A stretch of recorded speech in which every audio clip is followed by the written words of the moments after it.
Hi friends, gas అయిపోయిందండి. ఈరోజు అయితే కర్రీ కట్టెల పొయ్యి మీద వండుతున్నాను. బాగా గాలి తాగుతుంది, పొయ్యి అయితే మండట్లేదండి. పుల్లలు మంచిగా ఉంటే పొయ్యి అయితే మండిద్ది. నిన్న వర్షం కురిసింది కదా, పుల్లలు తడిచి పొయ్యి మండట్లేదండి.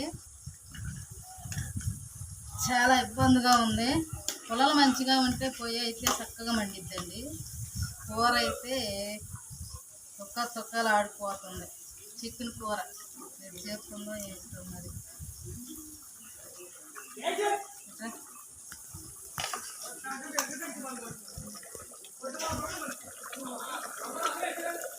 చూడండి ఎలా ఉందో ఫ్రెండ్స్.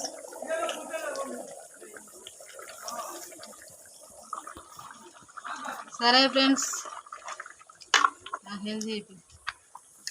సరే ఫ్రెండ్స్ ఉంటాను మరి. నచ్చితే లైక్ కొట్టండి. ఉంటాను మరి, బాయ్.